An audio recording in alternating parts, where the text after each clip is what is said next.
යාළුවනේ ඉතින් ඔයාලට කොහොමද? ඔන්න අදත් මම ලස්සන වීඩියෝ එකක් අරගෙන ආවා. අදත් මම අරගෙන ආවේ අපි ගියපු ට්‍රිප් එකේ ලස්සන දවසක් ගැන. ඉතින් මේ අපේ ට්‍රිප් එකේ 4 වෙනි දවස. ඉතින් අද උදේ ඉඳන්ම වහිනවා. අපි මීට කලින් දවසේ ගියේ බෙන්නේවිස්. ඉතින් අපි පොඩ්ඩක් දවල් වෙලා හැරුණේ. ඉතින් අපි හිටපු තැනින් අපි ආවා ෆෝට් ඔගස්ටට් වලට. ෆෝට් ඔගස්ටට් කියලා කියන්නේ ගොඩක්ම කැලඩෝනියල් කැනල් එකට ප්‍රසිද්ධ තැනක්. ඉතින් කැලඩෝනියල් කැනල් එක තමයි මේ යුරෝපයේ තියෙන ෆැන්ටාස්ටික්ම මෝටර්වේ එක. ඒ කියන්නේ අරුම පුදුම මෝටර්වේ එකක් තමයි මේ කැලඩෝනියල් කැනල් එක කියලා කියන්නේ. ඉතින් මේ කැලඩෝනියල් කැනල් එක හදන්න අරමුණ වෙලා තියෙන්නේ නෝත් සී එකේ ඉඳලා අන්ට්ලාන්ටික් සාගරයට තියෙන දුර අඩු කරලා ෂෝට් කට් එකක් හැටියට පාවිච්චි කරන්න තමයි මේ කැලඩෝනියල් කැනල් එක හදලා තියෙන්නේ. ඉතින් මේ කැලඩෝනියල් කැනල් එක මයිල්ස් 60ක් පුරාවට විහිදී තියෙනවා. ඒකෙන් මයිල්ස් 22ක් මිනිස්සු විසින් හදපු නිර්මාණය කරපු කැනල් එක. ඉතුරු ටික එකට සම්බන්ධ වෙලා තියෙන්නේ ලොච් ලින්චි, ලොච් ලොචි, and ලොච් ඔයිච් and ලොච් නැස් කියන 4 එකට එකතු වෙලා. ඉතින් මෑන් මේඩ් කොටස් වල තාමත් කීපර්ස්ලා තමයි ඒක මිනිස්සු විසින් තමයි ඒක මෙහෙවන්නේ. ඒ කියන්නේ හරිම පුදුම දෙයක්, හරි ලස්සනට හදලා තියෙනවා මේ කැනල් එක. මේ විදිහට වතුර උඩ යට පහළ යනවා. ඉතින් හරිම පුදුමයි. එතනට ගියාම මේකේ ක්‍රියාකාරීත්වය බලනකොට ඒක වෙලා තියෙන්නේ මේ කැනල් එක අතර තියෙන භූපීඨීම අණුව වතුර උඩ යට තියෙන කොටස් වල වතුර මට්ටම එක ලෙවල් එකකට අරගෙන බෝට්ස් යන දිශාව අනුව වෙනස් කරන එක තමයි මෙතනදී කරන්නේ. එහෙම කරලා තමයි මේ බෝට්ස් මෙතනින් ඇතුළට සහ මෙතනින් පිටතට අරගෙන යන්නේ. ඉතින් කැලඩෝනියල් කැනල් එක කියලා කියන්නේ අරම පුදුම දෙයක්. මේක අවුරුදු 200කට කලින්, ඒ කියන්නේ 1822 තමයි ඉදි කරලා තියෙන්නේ. අවුරුදු 19ක වැඩ කටයුතු මේකේ ඉදිකිරීම් කටයුතු කරලා තියෙනවා. ඉතින් තාමත් මේකේ ක්‍රියාවලීන් කරන්නේ මේ මිනිස්සු විසින්. ඉතින් ලස්සන පරිසරයක්. ඉතින් මේ කැලඩෝනියල් කැනල් එක දිගේ අපිට හයික් එකක් කරන්න පුළුවන්. මයිල්ස් 65ක් පුරාවට දවස් 3-4ක. ඒ වගේම මේ වගේ බෝට්ස් අහයර් කරලා අපිට බෝට් වලින් මේකේ එක්ස්පීරියන්ස් එක ගන්න පුළුවන්. ඉතින් මෙතන ක්‍රියාවලිය අපි ටිකක් වෙලා බලාගෙන හිටියා. මේ විදිහට වීඩියෝ කරගත්තා. වැස්ස ඒ වුණාට මෙතන සිද්ධ වෙන දේ හරිම අරුම පුදුමයි. ඒ කියන්නේ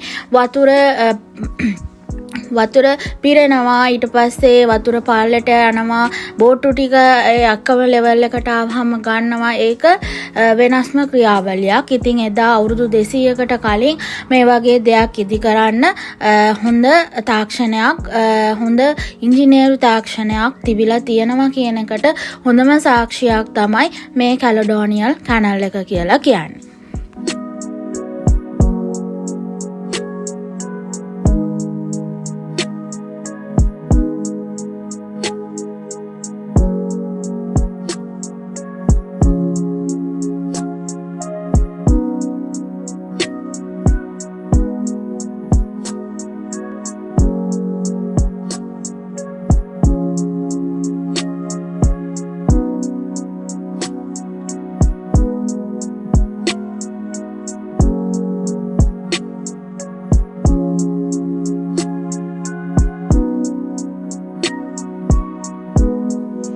පස්සේ අපි යන්න හදන්නේ ලොච් නැස් ක්‍රූස් එකේ රවුමක්.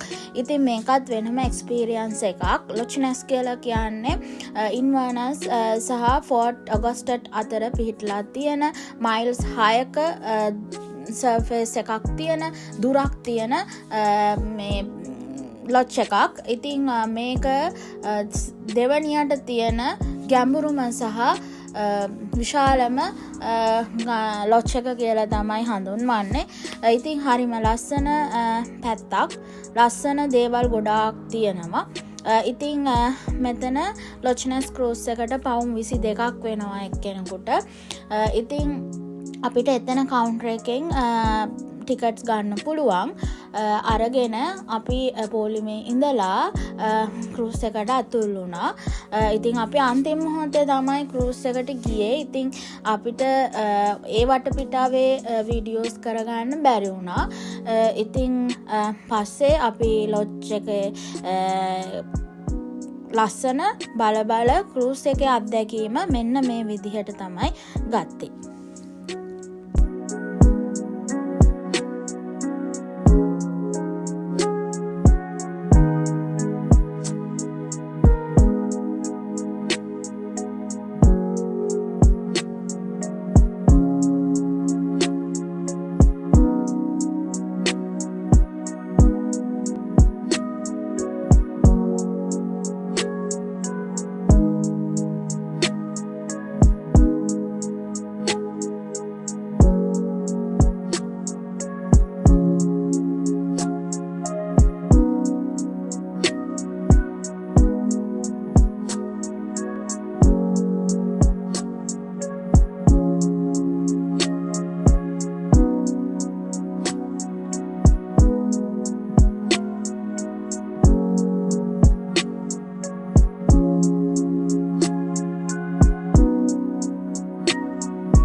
ඉතින් මෙතන තමයි ලොච්නස් view point එක. හරිම ලස්සන තැනක්.